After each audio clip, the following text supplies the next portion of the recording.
Clouds, fog, and hazy sun on Friday with a few storms. Good Thursday night, East Tennessee. David Aldrich, Captain Accurate here from the Captain Accurate Weather Command Center, where you can see from the Ultimate Doppler Radar presented by InstaDry at instadry.com. Foundation repair, also basement waterproofing and crawl space encapsulation. Things have quieted down quite a bit. In fact, we had a little bit of activity from I-40 headed southeast toward Newport and Cosby just in the last 2 hours, and some of that might have been more intense because it shows up as red for a little while, but pretty quiet at this particular hour. Meanwhile, we take a look at the bigger picture. Of course, obviously the rain that we had this morning was the big story. We broke a rainfall record for this particular date. These are Doppler estimates, but we had reports of 2, 2.5, 3. I heard some 3s, maybe closer to 4. A little red area just north of Klingman's Dome that might have suggested something had even higher than that. But many areas were focused on the yellow. We're talking about southern Knox and stretching into northern Blunt and stretching back toward Cumberland County with possibly close to 2.5 to 3. 82 degrees was the high temperature today. I was expecting 80. 88 the normal high, but the 2.53 has an R beside it because it breaks the old record of 2.10 1920.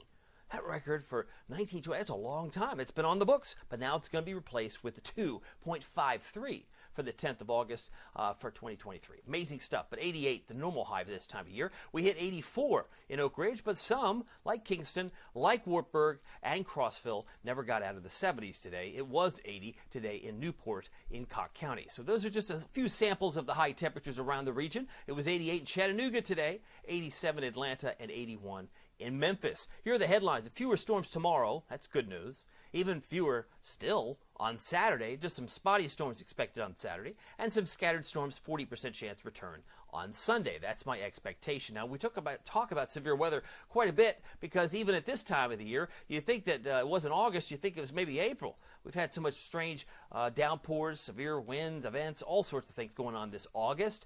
You can blame it on El Nino, but we have a partly cloudy sky now.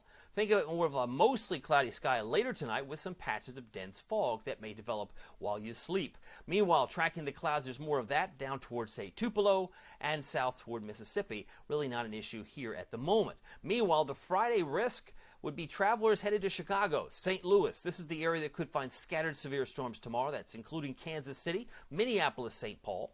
There will be more active weather, isolated severe, south of Atlanta, back towards Charlotte, and into and around, say, Myrtle Beach. And for us, just some thunderstorms, a potentially possibility. I have a 30% chance tomorrow. Saturday, different story that moves down toward areas in Ohio, talking about the Ohio Valley, northern Kentucky, including Lexington, scattered severe storms in Cincinnati, Evansville. These are the areas we'll be watching for severe weather on Saturday. For us, I left a spotty thunderstorm possible, but temperatures on Saturday should be closing in on the 90 mark, close to 90 for Saturday. So the Futurecast shows the front where it is this evening. It's well south of Knoxville, north of Atlanta. Kind of parades there for a while, so a couple of showers that are near Tupelo could work their way to Huntsville and work their way north of Birmingham. And that's going to be the focal point during the tomorrow 7 o'clock time frame as many get to work and school. And then we look at, say, Friday afternoon, a few flare-ups.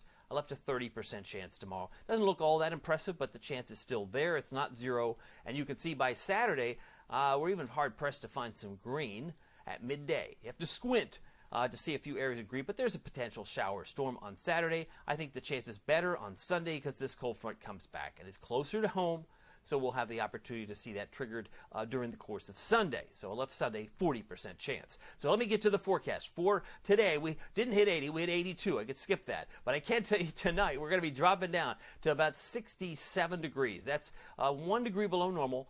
But we'll take all night to get there. And watch out for patches of dense fog. You might want to give yourself 10 minutes extra early to get you out the door if fog is a problem where you typically live. Stray showers, possible tonight. That's faded. Fog will become locally dense, I think, by morning, but partly to mostly cloudy. If you're in La Follette, 66. Morristown, Talbot, 65. If you're in Crossville, 64 and 69 for a low in Tellico Plains. Tomorrow, 87. That's a considerable warm-up. Consider where we were today. It was 84 today in Oak Ridge, 82 in Knoxville. Should be in the mid-80s tomorrow with a few storms on the order of 30% chance. And winds pick up southwest 5 to 10 miles per hour. Friday looks like this. 86 for Morristown, 84 for Morgan County, Wartburg, Kingston, Rockwood, 87, 87 for Athens, Madisonville 86, Sevierville, Pigeon Forge about 83 degrees, Middlesboro 83 with some fog expected for you as well in the morning. Here's your Captain Accurate Weather Authority forecast for Knoxville and East Tennessee. 90 on Saturday. It clearly looks hotter on the weekend, and perhaps, he says, 92 on Monday could be the hottest day of the next 7, because we're kind of fluctuating, and I still say that 60% chance on Monday might be bookends. We might see some of that heavier rain in the wee hours of the morning, and then it comes back late on Monday afternoon after into the evening, so we have a lot of dry time to allow us to get to 92 degrees on Monday. But clearly, the humidity drops in a significant way when we drop to 62 Wednesday morning. So next week, we will see a drop in the humidity, and it will feel a little nicer. But I can tell you now that we've moved into mid-August, ragweed pollen is still starting to climb, and it's going to continue to climb right until we get that first frost later this fall. By the way, you can keep track of it all using the Captain Accurate Weather app. Not sure how it works? It's real easy. Just download it, App Store, Google Play. It's free. You get all the National Weather Service alerts, plus 3 extra Barron alerts, which really come in handy when a tornado forms and there's no tornado warning. The twisting storm approaching is one of the Barron alerts, and it's kind of like the secret sauce of the app. But you also get Pete Michaels traffic, which I love. I love the fact that you get Pete Michaels traffic. He's the best in the business here in Knoxville and East Tennessee. But all you have to do is search the 2 words, Captain Accurate. It'll show up on your iPhone. It'll show up, and it also works great on your iPad. So you want to check it out today. Well, my name is David Alder. Some people call me Captain Accurate. It's not easy being accurate, so weather doesn't surprise you. We'll see you here next time. Take care.